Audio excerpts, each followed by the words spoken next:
Atlântida no Reino da Luz. Roger Bottini Paranhos.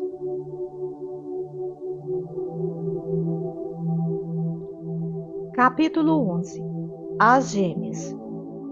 Os anos de trabalho e integração com o povo da terceira dimensão transformaram nossos corpos físicos.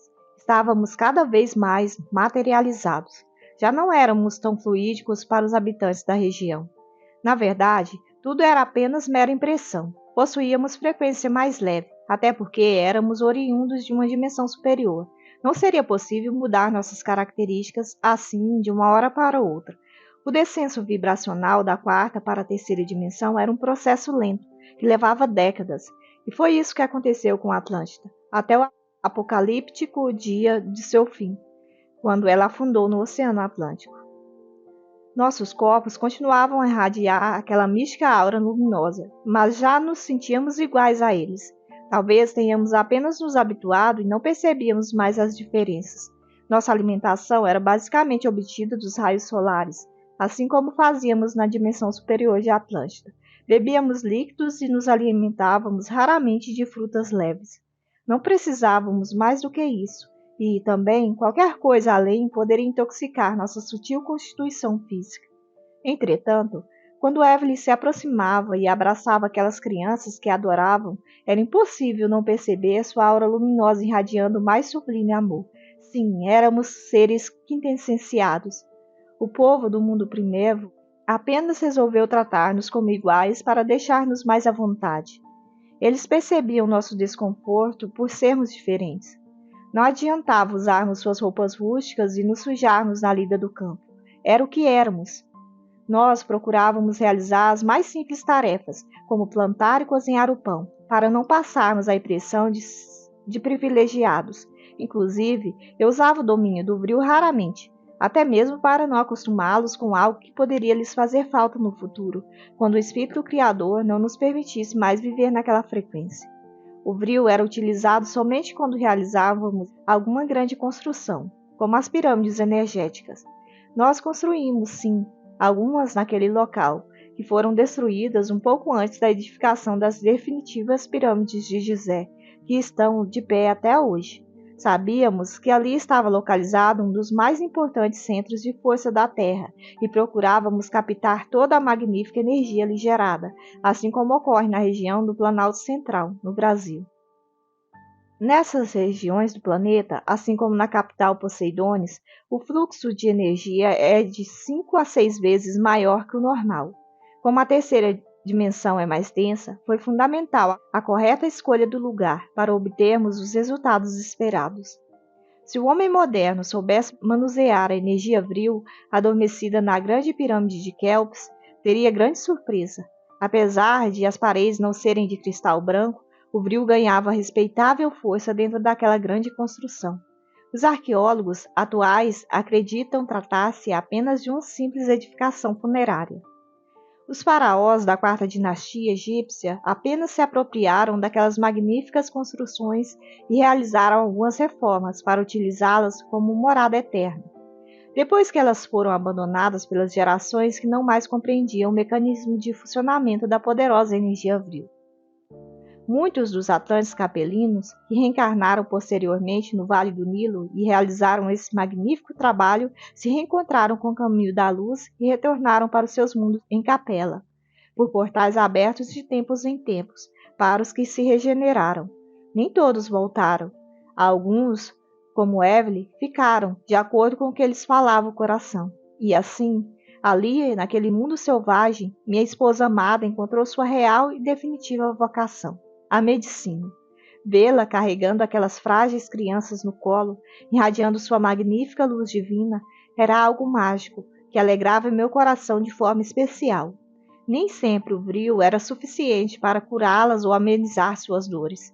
Em alguns casos, tínhamos que realizar profundos comandos hipnóticos para quebrar as cadeias inconscientes de autopunição. Nas camadas mais primitivas do cérebro humano, aqueles espíritos descarregavam inconscientemente toda a sua dor moral e se flagelavam por terem vivido em situação criminosa em seus mundos anteriores no sistema de capela. Além de alimentar doenças orgânicas, esse estado de espírito causava preocupantes distúrbios psicológicos às novas gerações da Terra da terceira dimensão. Era bem comum termos de atender crianças e adolescentes em profundo estado de depressão e tristeza, algumas, inclusive, com impressionantes tendências suicidas. O amor incondicional de Evelyn foi um bálsamo curador para a alma enferma de muitos dos capelinos que iniciavam no planeta azul mais uma etapa de sua evolução infinita.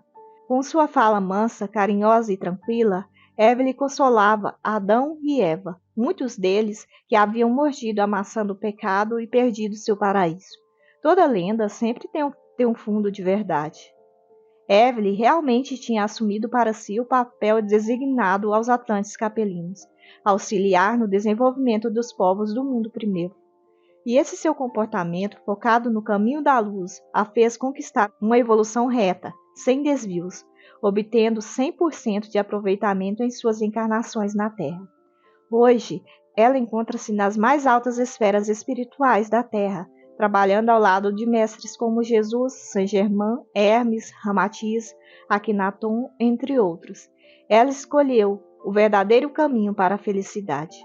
Ao vê-la assim, de forma digna e amorosa, trabalhando pelo bem dos necessitados, meus olhos ficavam umedecidos de emoção e me faziam compreender a bênção que eu tinha recebido ao esposar, por mais de uma vez, aquela mulher maravilhosa. Assim, agindo naturalmente, nos integrando à comunidade, pouco a pouco, eles deixaram de nos ver como deuses e passaram a nos tratar como irmãos, e apenas queriam auxiliá-los, sem esperar nada em troca. Isso muito nos alegrava. Esses simples momentos, em meio a um povo que não compreendia nossas profundas reflexões filosóficas, faziam-me feliz. Algumas vezes, eu parava minhas atividades e ficava observando Evelyn de longe. Sim, ela era o amor de minha vida. Sua candura e o carinho com as crianças e idosos me envolviam uma profunda paz. Uma suave terapia de irradiação para todos nós. Evelyn transmitia amor por onde passava. Isso era um fato. Nesses momentos, eu me aproximava dela e sussurrava em seu ouvido a frase que ele dizia desde criança: "Estou a meio caminho do paraíso." Ela sorriu sutilmente, sem perder a atenção em suas atividades. Depois dirigia-me significativo olhar, que eu entendia perfeitamente pela linguagem telepática.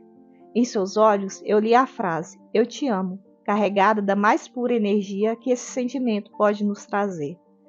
Somos seres integrais e completos. Não dependemos de uma suposta alma gêmea para sermos felizes. Entretanto, o apoio de Evelyn servia-me como ponto de equilíbrio, um porto tranquilo para controlar as tormentas de minha alma.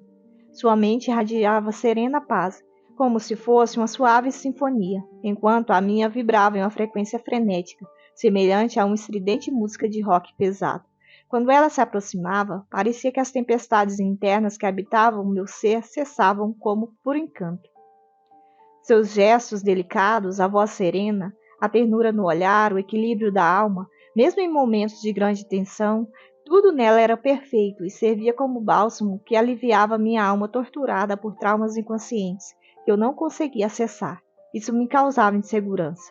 O medo de perdê-la tornava-se mais intenso. Na verdade, eu era como os pacientes que tratávamos. Apenas tinha nascido no berço de ouro da grande Atlântida, em uma frequência superior, mais perto do céu. Mas esse sentimento de angústia logo passava, e eu pensava que não precisava preocupar-me com nenhuma desgraça. O perigo estava em Atlântida. Parecia que o povo da terra de Poseidon havia nos esquecido. Em alguns dias, eu ficava olhando o mar, desejando ter uma nave que me levasse de novo até a grande ilha, para rever os familiares queridos, saber notícias dos amigos e dos rumos que as coisas estavam tomando naquele paraíso sagrado. Será que a guerra tinha sido deflagrada? Como seriam os combates, utilizando o vril ou homem a homem, como nas sociedades primitivas? Muitas perguntas habitavam minha mente. Éramos uma sociedade com amplos recursos de telecomunicações. Todos possuíamos telefones móveis. A mudança para uma dimensão primitiva, sem esses recursos, causava-me incômoda aflição. Só podíamos contar com nossas intuições, que nos indicavam que os familiares estavam bem e em segurança. Assim o tempo passou, dia após dia, até que, em uma bela manhã da estação da colheita, enquanto ajudávamos nos trabalhos dos aldeões, ouvimos um familiar som vindo dos céus, muito sutil, típico dos motores das naves atlantes.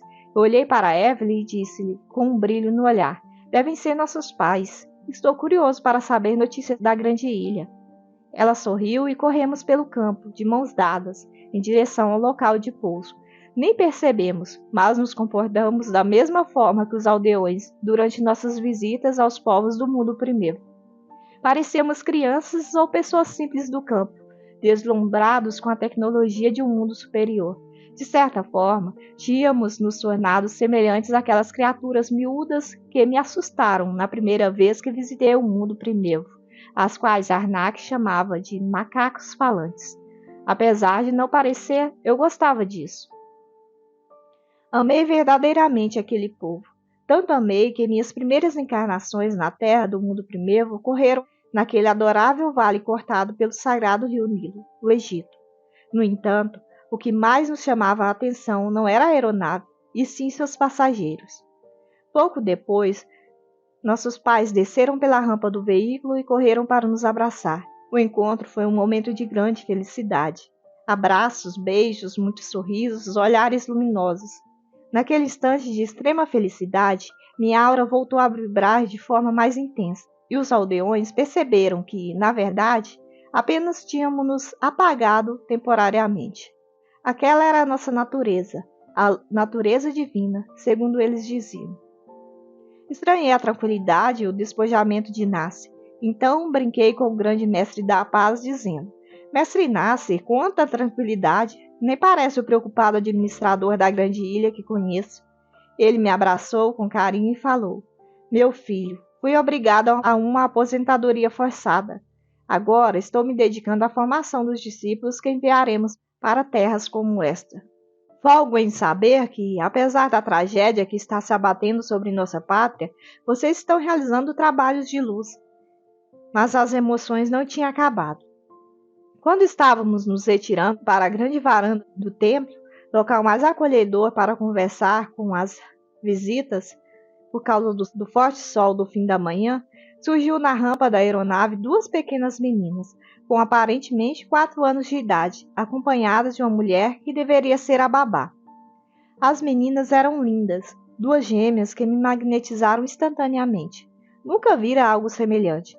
Elas eram exatamente iguais, gêmeas univitelinas, mas uma era loura e a outra morena. O que as diferenciava era o tom de pele e a cor do cabelo e dos olhos. Uma era loura, com pele clara e olhos verdes. Notava-se de imediato que era extrovertida e sorridente, uma artista nata. Viria a se tornar uma grande pintora e atriz. A outra tinha um cabelo negro como a asa de um corvo, pele levemente morena e olhos pretos, semelhante aos atlantes do lado oriental da grande ilha. Essa era tímida e muito cerebral. Sua profundidade era algo notável, dona de um olhar que eu jamais esquecerei. Ela escrevia como poucos, compunha poesias belíssimas, que tocavam a fundo a alma. Quando as declamava, com sua voz serena e sensual, impregnada de sentimentos intensos, levava-nos a um mundo todo seu. As duas trajavam belos vestidos brancos com sandálias douradas. Na cabeça, usavam a sempre tradicional tiara de flores, utilizadas pelas moças atlantes. Elas, então, viram-me, soltaram-se das mãos da babá e correram para os meus braços. Eu fiquei surpreso com aquela reação e me ajoelhei para abraçá-las. Artemis sorriu e disse-me: Andrei, essas são Sol e Lua. Desde cedo demonstraram espantoso domínio sobre o vril, assim como você e Evelyn. A poderosa mestra do quinto elemento ajeitou os cabelos e disse com pesar, irradiando doce energia de seus olhos acinzentados: algo cada vez mais raro.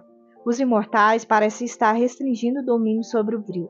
Essas meninas foram as únicas, nos últimos 12 anos, que nasceram eleitas para manipulá-lo.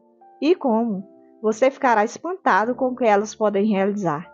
Eu olhei admirado para Artemis e falei: Notável, minha mãe. Mas como elas podem estar aqui no mundo primeiro, sendo assim tão novas? Eu e Evelyn demoramos muitos anos para conseguir essa autorização. Meu filho, você não imagina o que está acontecendo na grande ilha. Os tempos agora são outros. Na verdade, essas meninas precisam ser escondidas de Gadeir e Atlas. Eles estão sempre à procura de sacerdotes do Vril para auxiliá-los na guerra que parece não ter fim. Atonis baixou a cabeça, triste com a situação que sempre tanto lhe afligiu, e completou: Sim, Andrei.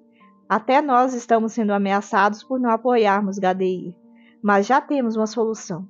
Vamos nos retirar para as montanhas de Kandur.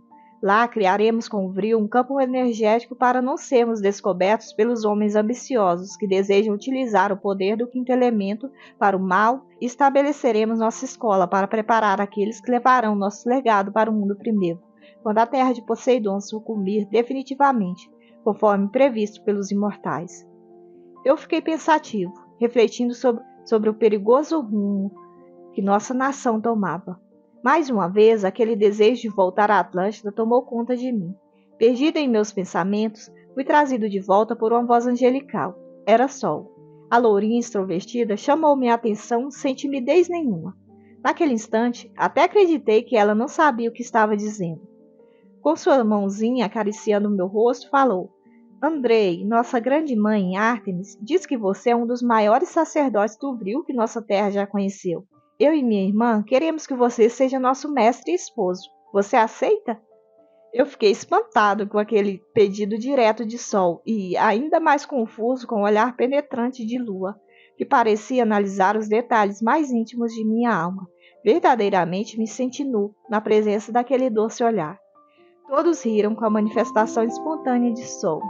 Eu respondi então: Claro, minha lindinha, vou ensinar-lhes tudo o que sei. Porém, lamento, já sou casado com Evelyn. Contudo, ficarei muito feliz se vocês me considerarem como um pai.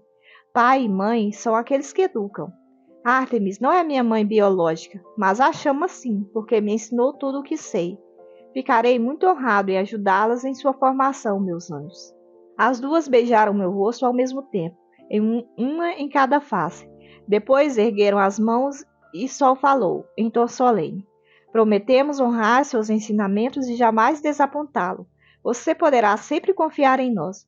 Morreremos para protegê-lo, hoje e sempre. Assim prometemos. As duas eram fadas mágicas, mas, por Sol ser mais extrovertida, chamava a atenção de todos para si, enquanto Lua era completamente imprevisível e misteriosa. Sol atuava no palco, enquanto Lua encantava nos bastidores. Sol irradiava uma aura dourada, enquanto Lua vibrava em esplêndida luz prateada. Em seguida, Lua falou, em um tom angelical, quase mágico e sedutor, com aquele olhar digno de uma fada encantada. Sua voz serena e delicada magnetizou-me de forma especial.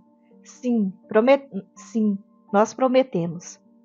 Confesso que, naquele momento, fiquei até encabulado e preocupado de que aquela conversa das meninas chateasse Evelyn. No entanto, minha esposa era um espírito muito superior, e o ciúme jamais habitou seu coração. Todos apenas rimos e ficamos magnetizados por aquelas duas fadinhas encantadas. Evelyn se aproximou e beijou o rosto das meninas. Ela foi muito bem recebida, abraçada com um verdadeiro carinho. Isso me deixou feliz. Abracei as três, dizendo: Veja, Evelyn, são nossas filhinhas queridas. Deus nos abençoou. Espero que vocês apreciem a estadia neste mundo. Crish demonstrou-se sufocada com o clima árido da região e perguntou: Podemos conversar na sombra? Claro que sim. Vocês devem estar bem desambientados com a frequência da terceira dimensão. Vamos sentar na varanda. Assim caminhamos até lá, eu de mãos dadas com o Sol e Evelyn com Lua no colo. Mal sentamos, Mestre Nasser passou a nos inteirar da situação em Atlântida, enquanto algumas queridas senhoras do mundo primeiro ofereciam água às visitas. Meus filhos, a guerra está mais complexa do que imaginávamos. Gadeir e Atlas parecem ter tecido um equilíbrio de força no que se refere à manipulação do Vril. Logo, os embates estão ocorrendo de forma localizada e com armas primitivas, uma guerra como estamos acostumados a ver somente na dimensão primeva. Ele ergueu os braços, demonstrando surpresa, e prosseguiu. Além do mais, pouco a pouco, o quinto elemento simplesmente está desaparecendo. Até mesmo os sacerdotes estão com o poder limitado. Algumas aeronaves não levantam mais voo, a não ser com a presença de um piloto que domine o Vril. A energia residencial tem faltado em alguns horários, sem que saibamos o motivo. Evelyn demonstrou forte preocupação e perguntou: Meu pai, e a chama de Antúlio, ela permanece acesa? Todos ficaram em silêncio e ele respondeu: Não, minha filha. Ela apagou-se de forma definitiva, prenunciando o período de trevas em que mergulhamos. No ano em que ela se extinguiu, abandonamos nossas atividades oficiais. Nada mais poderíamos fazer na capital. Os imortais não estão mais do lado da grande ilha. E também precisávamos preservar nossas vidas para o projeto de preparar os Atlantes que colonizarão o mundo primeiro. Ainda utilizamos as dependências da Grande Pirâmide, eventualmente, porém nós abrimos nossa escola no campo. Gadeir e os demais não deram importância à nossa iniciativa. Eles acreditam que tratasse apenas de uma despretensiosa escola filosófica. Desconhecem nossas reais intenções. Por isso, precisamos partir para as montanhas de Kandura em breve. Somente lá estaremos protegidos da mente telepática de Gadeir, Atlas, Arnak. Arnak? Perguntei sobressaltado. Artemis abraçou-me com carinho e falou: Sim, meu filho, ele se tornou um guerreiro das sombras. Eu tentei dissuadi-lo, mas ele me evitou em várias ocasiões. Nem ao menos olhava em meus olhos. Gadeir o fascinou. Fez-lhe promessas de que garantiria a sedução de uma moça que não se entregou aos galanteios dele, quase o enlouquecendo. Você sabe como Arnak é fraco para as questões sentimentais e sexuais. Eu concordei com um olhar decepcionado enquanto Evelyn abraçava sua mãe e dizia: Sim, compreendemos, mas vocês deveriam ter nos avisado antes. Vamos voltar com vocês para ajudar nessa tarefa. Não podemos deixá-los sós entre os lobos. Nasser interveio dizendo: Não, minha filha, vocês devem ficar. Já tivemos 2 enfrentamentos com Gadeir. Ele insiste que devemos apoiá-lo, para que a guerra tenha um fim. Em uma das vezes, o emissário foi o pobre Arnak. Ele já está transfigurado pelo ódio. O semblante dele é outro. Parece que se desumanizou. Só não fomos forçados a ceder porque nossa força conjunta com o Vril é muito grande para eles nos enfrentarem, e porque também não temos vocação para usar a grande energia para o mal. Eles acreditam que esse argumento é uma desculpa, mas realmente não conseguimos fazer o mal. No entanto, temo por vocês. Andrei tem laços muito fortes com Arnak e Rio. Eles podem seduzi-lo para o lado sombrio. Christian, então, segurou em minhas mãos e falou: Meus filhos, nós fizemos essa viagem também para pedir-lhes um favor. Gadeir já percebeu que as gêmeas têm algum poder com o Vril e se insinuou com a intenção de criá-las. Não sabemos por quanto tempo poderemos evitar que ele nos tire a guarda delas. Vocês sabem como são as leis em mundos que se encontram em declínio moral. Elas atendem aos interesses dos poderosos. Por isso, as trouxemos. Queremos que vocês cuidem das meninas até nos estabelecermos definitivamente nas montanhas de Kandura. E isso será muito em breve. Urge que nos afastemos dos acontecimentos da grande capital Poseidones. Imediatamente, puxei as 2 meninas para o meu colo e falei: Não se preocupem quanto a isso. Jamais permitirei que esses anjinhos terminem nas mãos de Gadeir. As defenderei com a minha própria vida. Enquanto estiverem aqui, ensinar-lhes-ei tudo o que puder sobre o 5º elemento. As 2, então, aninharam-se em meu peito, pedindo proteção. Os mestres da paz sorriram, e Artemis falou com severidade: Andrei, ensine-as somente as aplicações básicas. Elas são muito novas para deter nas mãos o amplo poder que o Vril pode oferecer. Ainda desconhecemos os limites delas. Creio que serão sacerdotivas com enorme potencial, mesmo com o declínio do 5º elemento no mundo. Concordei com um gesto e disse-lhe com seriedade: Sim, minha mãe, darei a elas educação similar à que recebi. Alguns dias depois, nossos pais retornaram para a Atlântida. Eu e Evelyn, de mãos dadas com as gêmeas, acompanhamos a partida com um aperto no peito. O futuro da grande ilha era incerto e a sensação de impotência frustrava-me. Eu era um astro, necessitava brilhar, precisava estar no palco onde as coisas aconteciam. O exílio no mundo primeiro causava-me infinita tristeza, mesmo estando ao lado da mulher amada. Nos dias seguintes, sob o olhar atento de Sol e Lua, resolvi criar um espelho mágico para acompanhar o que acontecia em Atlântida, mesclando o poder do Vril com a energia telepática. Era uma forma de eu controlar a ansiedade. Se eu soubesse o que estava acontecendo no continente atlântico, talvez conseguisse viver em paz no mundo primeiro. Então, brincando com as meninas, eu lhes disse: Prometam-me que não contarão para Ártemis sobre isso, hein? Ela não quer que fiquemos com o pensamento sintonizado com a terra de Poseidon para não alertar Gadeir. Mas não posso ficar aqui sem notícias. Preciso saber o que está acontecendo por lá. Depois de algumas horas de trabalho, as gêmeas me olharam assombradas, com as mãozinhas sobre a boca. No espelho de 1 metro quadrado, em vez de surgir nossos reflexos, apareceu a imagem da chegada dos mestres em Atlântida. Logo depois, consegui, usando o vril associado à telepatia, ouvir inclusive suas conversas. Sol sorriu e falou com empolgação. Andrei, você é um bruxo poderoso. Eu me gabei do feito e disse-lhes, isso mesmo, portanto, obedeçam-me. Ou eu vou transformá-las em sapos, e vocês nem imaginam como são feios os sapos do mundo primeiro. Sol deu uma gostosa risada e falou com um brilho no olhar. Nunca vamos desobedecer-te, nós seremos sempre tuas discípulas fiéis. Eu passei a mão em suas cabeças e cruzei o olhar com Lua, que falou com seu tom de voz profundo e envolvente. Eu estou muito feliz de estar aqui, meu mestre. Eu olhei para elas meio confuso e disse-lhes, eu também, meus amores. Bom, vamos guardar o espelho mágico e voltar para casa. Evelyn deve estar fazendo suco de frutos bem gostoso para as duas princesas. E lembre-se, não falem nada sobre o espelho. Não vamos preocupá-la. Quando for necessário, eu mostrarei a ela. E assim voltamos para casa, brincando de jogar pedras no rio sagrado que banhava a futura terra dos faraós. Como seria bom se a vida fosse sempre assim, bela, divertida e sem problemas.